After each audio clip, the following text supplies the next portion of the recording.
서로 인사하겠습니다. 사랑합니다. 축복합니다. 오늘 고린도전서 14장 20절에서 25절 말씀 가지고 장성한 자가 되라라는 제목으로 말씀 전하도록 하겠습니다. 계속해서 이 14장은 방언과 예언에 대해서 말씀을 하고 있는데요. 바울은 이제 지난번에 권면하기를 방언 못하는 자들은 방언하기를 기도하고, 또 방언하는 자들은 그 방언을 통역하기를 기도하고, 또 통역의 은사가 없다라고 한다면 그냥 단순히 방언만 무의미한 내적으로 본인의 영성은 잘할지 모르겠지만 다른 사람들을 위한 것이 아니기 때문에, 그리고 본인도 그 방언에 대해서 이해를 못하고 그냥 어찌 보면 좀 시간을 때울 수도 있는 그런 부분이 있기 때문에 방언으로만 기도하지 말고 본인이 이해할 수 있는 언어로, 본인이 깨달을 수 있는 언어로 기도하면서 개인의 영적인 부분뿐만 아니라 지적인 부분도 채우면서 기도할 수 있기를 바란다라고 바울은 권면을 했습니다. 그러면서 1만 마디의 방언보다 영향력이 있는 5마디의 말을 하는 것이 더 낫다라고 바울은 권면하고 있는데, 그 이유에 대해서 하나님께서 주신 이 은사들은 자신의 영적 만족을 추구하는 데만 사용하는 것이 아니라 주의 몸된 교회를 건강하게 세우는데, 교회의 덕을 세우는데 사용되어야 하기 때문이다라고 말씀을 드렸습니다. 그것이 교회의 존재의 목적입니다. 나 혼자만 살아가는 것이 아니라 우리는 주의 머리 대신 주의 몸된 교회이기 때문에, 한 공동체이기 때문에 나 혼자만 살 수 없다라는 거예요.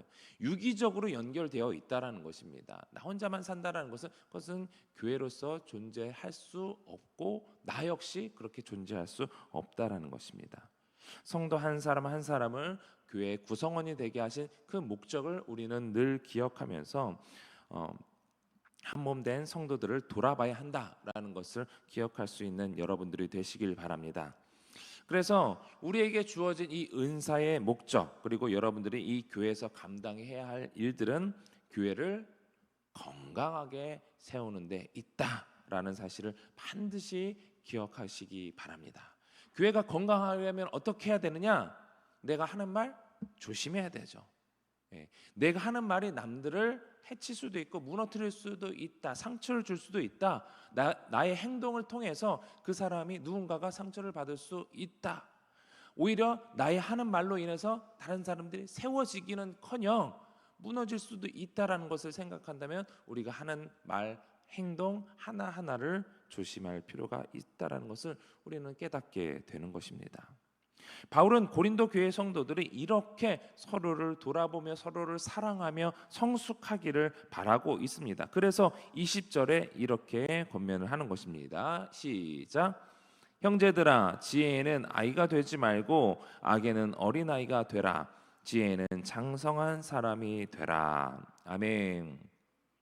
특별히 바울은 이 고린도 교인들 중에 이 방언의 은사를 받은 자들이 통역 없이 방언을 회중 가운데, 공예배 가운데 하는 것에 대해서 바울은 대표적으로 지혜가 없다라고 말씀을 하는 겁니다.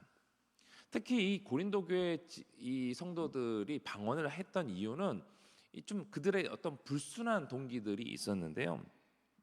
곧 이 하나님께 받은 방언의 은사지 않습니까? 이 방언은 하나님께 받은 은사인데, 그렇다라고 한다면 하나님께 받은 은사는 공동체를 위해서 사용되어져야 하는 거예요. 그런데 공동체의 덕을, 공동체에 위하는 그런 용도로 이 방언의 은사를 사용했던 것이 아니라, 이 고린도 교회 성도들은 어떤 하나의 호기심 또는 자랑거리로 보이기 위해서 방언을 했다라는 것입니다. 내가 뭔가 특별한 걸 해, 내가 뭔가 신기한 걸 해. 이 방언이라는 것은 하나님의 은사인데 내가 하나님께 특별히 택함을 받은 사람이야, 이런 용도로 자랑을 하면서 했다라는 거예요.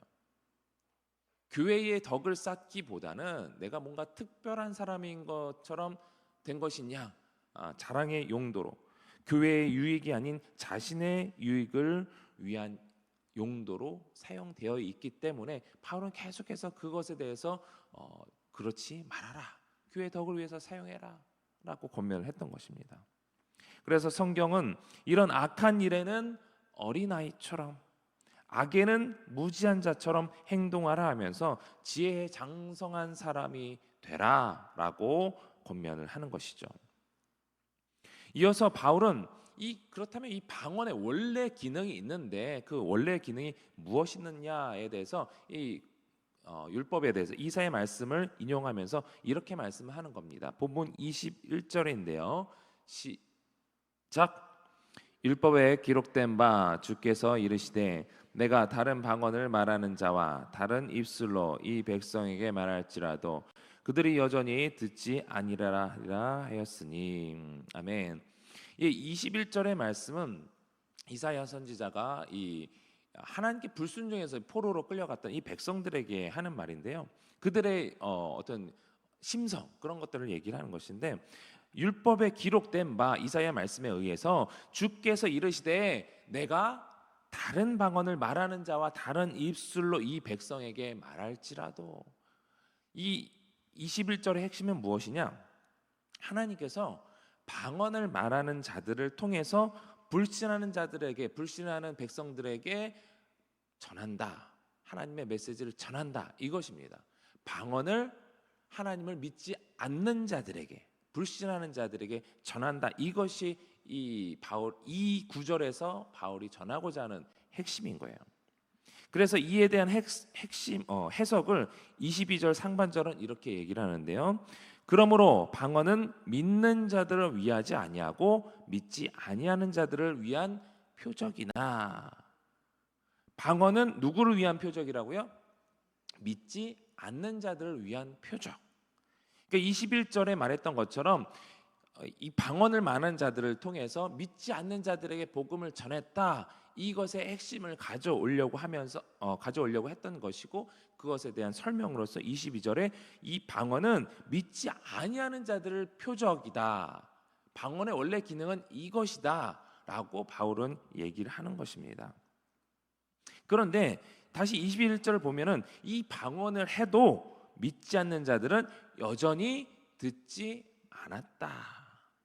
이것을 이 바울은 말씀하고 싶은 것이죠. 그래서 이 방언에 대한 결론 23절입니다. 23절 시작. 그러므로 온 교회가 함께 모여 다 방언으로 말하면 알지 못하는 자들이나 믿지 아니하는 자들이 들어와서 너희를 미쳤다 하지 아니하겠느냐. 결론적으로 이 방언은 믿지 않는 자들을 위한 표적이지만 역사를 돌아볼 때 방언을 해도 듣지 않고 그에 대한 반응을 하지 않았던 것을 보았을 때에 이와 같은 맥락에서 당시 이 고린도 교회의 이 공예배 때 이 방언을 하는 사람들, 특히 모든 사람들이 이렇게 방언만 하게 되면은 이 은사에 대해서 잘 모르고 또 불신자들이 왔을 때에 또 이 옆에서 막 모든 사람들이 못 알아듣는 소리로 막 방언을 하게 되면 어떤 반응을 보이겠다는 거예요? 저게 뭔 소리야? 한편으로는 미친 거 아니야? 이렇게 반응할 수 있다라는 거예요. 그런 반응을 보이는 것이 당연하다라는 것이죠. 실제로 교회에 처음 오신 분들이 옆에서 방언 기도하시는 분들을 보게 되면요, 이런 표현은 저는 들었어요. 무섭다. 뭔가 이상한 소리를 막 샬라샬라 막 이러는데 그걸 보면서 뭐 하는 거야? 무섭다. 뭐 이런 반응을 하는, 그런 반응을 보인 것을 저는 이제 들은 적이 있습니다.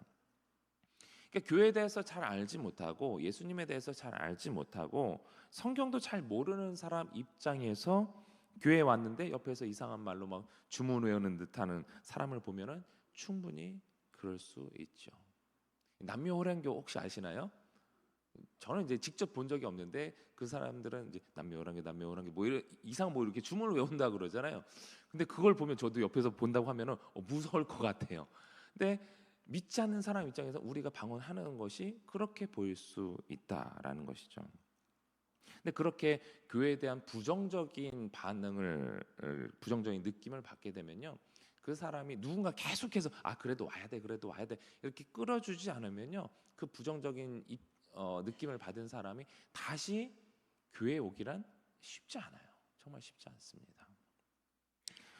그러나 이 방언과 비교했을 때에 이 예언은 어떠냐? 상대적으로 이제 비교를 하는 겁니다. 그러나 예언은 어떠냐? 24절, 25절 말씀 시작. 그러나 다 예언을 하면 믿지 않은 자들이나 알지 못하는 자들이 들어와서 모든 사람에게 책망을 들으며 모든 사람에게 판단을 받고 그 마음에 숨은 일이 드러나게 되므로 엎드려 하나님께 경배하며 하나님 참으로 너희 가운데 계신다 전파하리라. 아멘. 예, 오해가 있을까봐 계속 제가 반복해서 말씀을 드리는데, 여기서 말하는 예언은 네가 앞으로 나갔을 때, 집에 여기 교회에 있다가 나갔을 때 무슨 일을 당하게 될 거야, 너가 1년 안에 결혼하게 될 거야, 뭐 이런 예언을 하는 것이 아니라, 이것만을 말한 이것도 아니라는 게 아니에요. 물론 이런 예언적인 부분도 있습니다. 근데 여기서 말하는 예언은 미래의 사건들을 예견하는 것만이 아니라 성령님의 인도를 따라서 또 성경의 말씀을 따라서 이 복음의 메시지를, 지식의 말씀을 다른 사람들에게, 성도들에게 전달하는 것이라고 말씀을 드렸습니다. 성경 말씀에 보니까, 예수님이 말씀하신 것을 보니까, 예수님께서 우리에게 주신 이 복음의 메시지를 보니까 하면서 내가 깨달은 것, 알게 된 것, 이것을 제3자에게 전달하는 것, 이건 역시 이 예언이라는 거예요. 내가 설교 말씀을 듣고 목사님을 통해서 이 말씀을 통해서 그날의 레마로 또 주신 말씀들이 있지 않겠습니까? 그 내적인 감동으로 주신 말씀들이 있지 않겠습니까? 그 말씀을 통해서 제3자들에게 전하는 것, 그것 또한 예언이다라고, 이 성경에서 말하는 예언은 그것이라고 말씀을 드렸습니다. 그래서 이렇게 깨닫게 한 것을 통해서 다른 사람들이, 듣는 자들이 여러분들의 깨달은 바를 또 묵상을 통해서, 큐티를 통해서 깨달은 바를 통해서 누군가에게 전했을 때 그 사람들이, 듣는 사람들이 마음속 깊이 숨어있던 죄를 깨닫고 회개하게 되면서 하나님을 경외하게 하는 것, 하나님을 경배하게 하는 것, 이것이 바로 성경에서 말하는 예언에 해당된다라는 것입니다. 이렇게 모든 사람들이 알아들을 수 있는 이 복음을 선포하는 것이, 이 예언의 메시지를 선포하는 것이 구원받지 못한 사람들을 일깨우고 또 그들의 마음을 새롭게 하게 되기 때문에, 바울은 상대적으로요, 방언보다 이런 예언의 능력이 교회 안에서 나타나기를 바란다라고 소망하는 것이죠. 바울은 이렇게 성도들을 일깨우는 적은, 단 한마디를 하더라도 그 적은 예언의 말이, 5마디의 이 말이 수많은 1만 마디의 방언을 하는 것보다 이 교회의 덕을 위해서는 더 가치가 있다라고 전하면서 자신에게 주어진 이 은사를 지혜롭게 사용할 것을 권면하는 겁니다. 계속 제가 말씀드리죠. 이 은사는요, 성경의 말씀이죠. 교회의 유익을 위해, 덕을 세우기 위해 성령님께서 각 사람에게 주신 거예요. 여러분들에게 어떤 은사가 있다라고 한다면, 여러분 자신, 내가 이런 사람이야, 내가 하나님께 이런 은사를 받은 사람이야라고 뽐내는 용도로 주어진 것이 아니라, 하나님께서 이 공동체에 그 은사 있는 사람이 필요하기 때문에 여러분들에게 주어진 것임을 믿으시기 바랍니다. 그것을 또 기억하셔야 됩니다. 본문의 고린도 교회에서의 상황에서는 고린도 교회 성도들이 이 방언을, 아까도 말씀드렸지만 호기심과 자랑거리로 보이고자 했던 이 불순한 동기 때문에 그들의 상황에 맞게 전하다 보니까 이 방언이 어찌 보면은 잘못된 방향으로 이제 이 고린도전서를 읽게 되면 방언하면 안 되는 거네, 부정적인 거네, 잘못된 거네라고 받아들일 수 있을지 모르겠지만, 바울은 그걸 얘기하는 게 아니에요. 상대적으로 교회 덕을 위해서는 방언보다 예언이 더 공동체에 유익이 있다. 특히 공동체에서는 방언보다는 이런 예언의 서로 권면의 말씀, 또 상대의 어떤 신앙심을 회개하게 하고 하나님을 경외하게 하는 쪽, 하나님을 경배하게 하는 그 5마디의 적은 마디의 그 말이 더 공동체에 위해서는 유익하다. 이것의 핵심이 있다라는 거예요. 그러나 방언은 개인의 덕을 쌓을지는 모르겠지만 상대방이 알아들을 수 없고 이해할 수 없고 공동체의 덕을 위해서는 공동체 공예배 때 방언 기도를 하는 것이 예언보다는 유익하지는 않다. 오히려 부정적으로 이게 뭐야 처음에 온 사람이 봤을 때는 그럴 수도 있다라는 거예요.